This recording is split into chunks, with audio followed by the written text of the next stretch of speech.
If you're wondering why we look a little stiff today, keep watching. Should we get this car crashed? Let's do it. 3, 2, 1, go.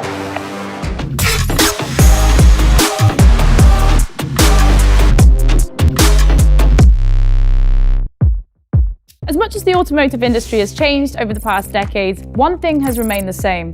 The worst that can happen is you get into a crash.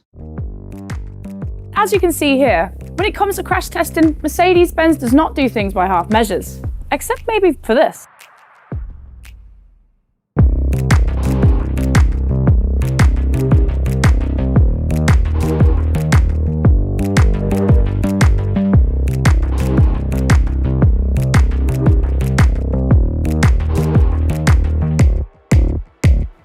Now, this kind of looks like an EQS, but can you tell us what's going on here? This actually is an EQS. This is our EQS Cutaway model, which shows all the different integral safety systems that we have inside this car. Safety is paramount to Mercedes-Benz. It feels like it's been part of its heritage for such a long time. We have a history of 65 years of crash testing and even more of heritage in developing passive safety systems. And all of that knowledge from all the years and all the 55 years of doing accident research coming together in the technology of our new vehicles and also in this special exhibit here. So let's talk about it, because I'm seeing a lot of different colors. I'm seeing a lot of airbags. Yes. Is this showing all of the safety equipment that's inside the cars? Yes, so the first thing you notice about the body in white is the different colors. And the different colors show the different types of material we have in this car body. The first thing is the silver parts. This is just regular aluminium sheet metal, but we have very special aluminium parts like this huge dorsal here. It's made of extruded aluminium. Then we have pressure cast aluminium in this lighter blue, also here in the front. Then you see a lot of steel. We have high-strength steel, which is the red parts, and ultra-high-strength steel, which is the purple parts. And this is a very intelligent and very modern material mix that make a very good safety performance to have deformation zones in exactly the parts where we need them. Now, I'm guessing the reason how you know to put the different strengths of materials is because after doing all of the testing, these are the areas which are maybe affected more in crashes? Yes, there are areas which you want to be more strong in crashes, an area which have to absorb energy. For example, the B-pillar is affected in like a side impact, and the B-pillar is a really important part of the occupant zone inside the car. So it has to be a very strong part to keep the occupants safe. So Julia, how many airbags are in this car right now? In this car, we have 10 airbags. So we have the frontal airbags, which you see here for the driver in the steering wheel. We have a little cutout here, so you see how it's folded in. Co-driver airbag, we have a knee bag and the center airbag. And then we have the side airbags, which come from the side of the seat, and the window airbags and also side airbags in the back. Elly Explains. But wait, let's take a look at the long safety history at how it all started. Crash tests came up in the 1950s when Mercedes-Benz introduced passive safety technologies like the rigid safety passenger cells and crumple zones. These technologies require a lot of testing to make sure they work in various circumstances. So in 1959, the W111 series became Mercedes-Benz's first ever car crashed in a simulated accident in Sindelfingen. Of course, since this was a new testing procedure, the setup was less refined than it is today. Back then, they had the car accelerated by a rail-guided hot water rocket and crashed into fixed objects. As you can see, the testing procedures at Mercedes-Benz has evolved a lot over the last decades, and they're steadily looking for ways to get more precise information about the crashed vehicle. The most recent example is the world's first X-ray crash test they did in cooperation with the Fraunhofer Institute, generating 1,000 X-ray pictures per second, thus giving engineers deeper insight into the hidden structures and components during a crash. But now, let's get back to the testing sites in Sindelfingen.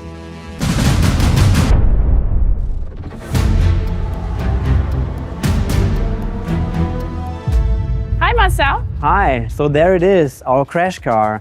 The EQE SUV, which is one of our full-blooded electric cars. We are in the crash test preparation box right here, and the car is already set up for the crash. Who's inside? The dummy family is already sitting inside the car. Look at the dummies. It's like a whole family. Are those kids in there? Yeah, we have dummies of different sizes, adults, kids, and in this case, we have the whole family in the car. So it's quite cute. And as you can see, there are no suitcases or something like this, but we have lots of measuring equipment right here. There's an internal storage also in the dummies, and all the data that is coming from the dummies and all the other devices has to be collected somewhere, and then we have one big cable where all the data is getting into our control room. Is there a reason why all of the crash test cars are orange? Is that an industry thing or just a Mercedes-Benz thing? It's something that comes from our history. Some decades ago, we had black and white filming, and we found out that orange was the best color to have a nice contrast in those black and white videos. Well, there you go. I can see these cameras attached to the side of the car here. Do these actually travel during the crash like this? Yes, they do. These are our onboard cameras, you can see here, but also in the interior, where we can take a closer look to the dummies and how they move during the crash. 1000 frames per second right here. I want to learn more about these dummies inside. So let's just go to the dummy lab and you can learn more about them from Julia. Cool, sounds great. Let's go.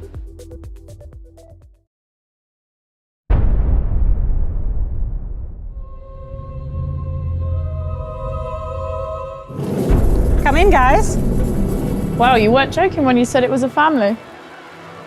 Yes, welcome to the dummy laboratory. How many dummies are there in here? This is the home of 120 crash test dummies. Wow. Wow. Yeah. I feel like they're all different sizes, different ages. Yes, there's several different variations of dummies. You see here, this is the Hybrid 3 model, which is a dummy for frontal impacts with a 5% female, 50% male and 95% male. And then we have newer versions of frontal impact dummies, for example, the Thor right here. And then we also have children's dummies, the 6-year-old and also the 10-year-old over there.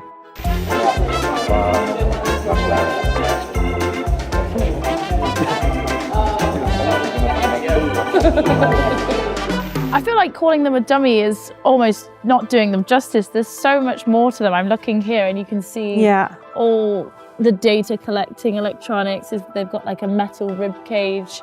These are super expensive, but there's a reason why. They have really a lot of measuring equipment inside them. So like the Hybrid 3, they have about 80 measuring points inside of their bodies, so they can measure forces and accelerations that are coming onto the occupant's body.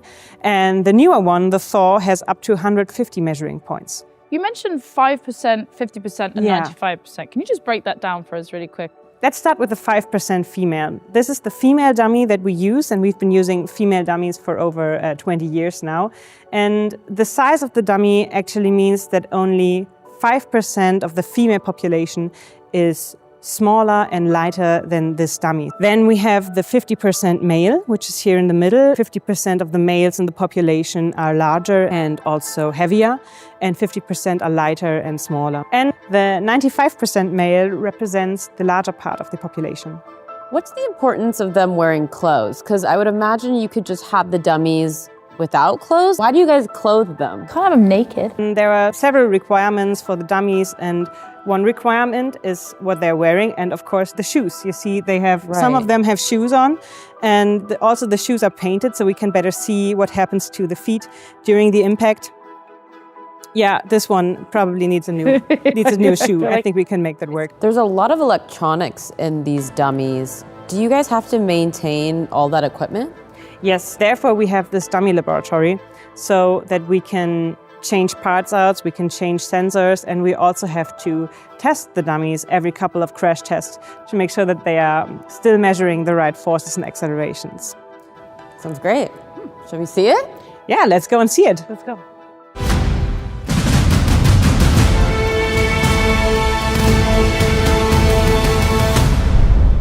So now we are on the crash track. And this is basically one of 3 crash tracks that we have in that huge building. This is cool. What are we about to see here? What kind of crash? Today we're going to see a crash with our EQE SUV, our Mercedes car, against a generic trolley we can see over there. And this is basically a most recent consumer rating test that we're going to show today. How fast is this crash gonna be? It's gonna be 56 kilometers per hour each, so the car will be 56 and the trolley as well. So we're gonna have a relative speed of even 112 kph today. Come on, guys. I want to see this. Let's go.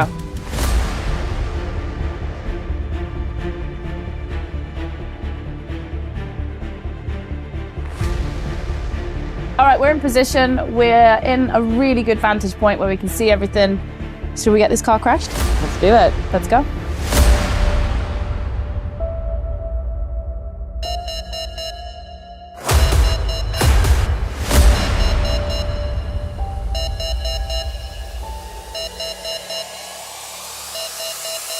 Three, two, one, go.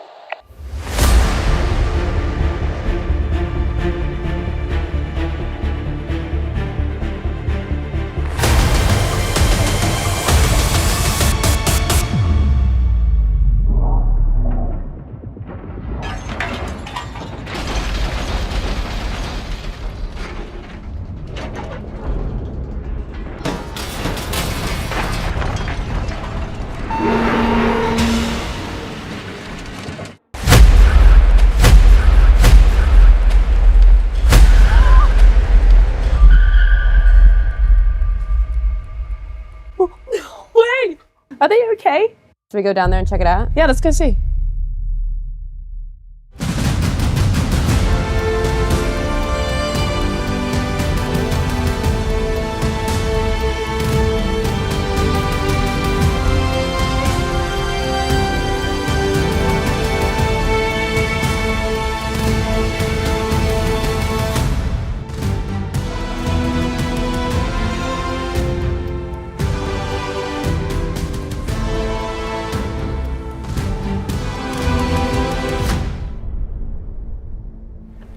Okay then. Whoa.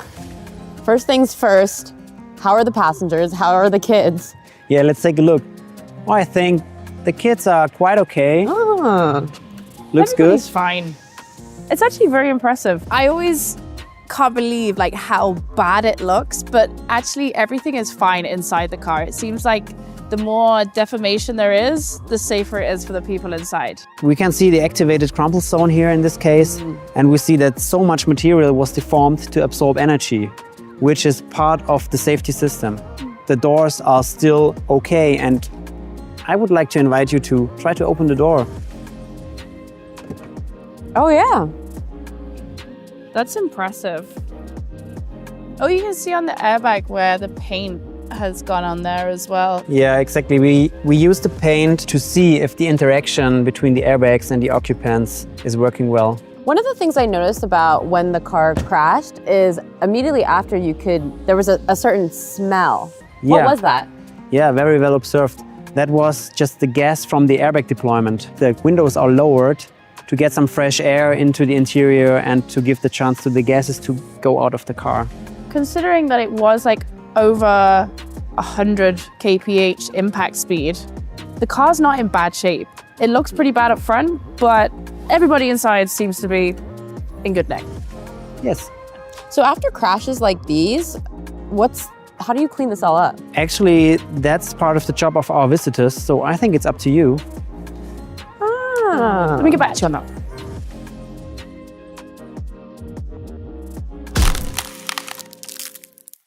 Well, that was an intense day here at the crash testing site at Mercedes-Benz. But one thing we did take away was, to be the best, you have to prepare for the worst. And if you enjoyed watching, stay tuned for our next episode. I think you're gonna like it.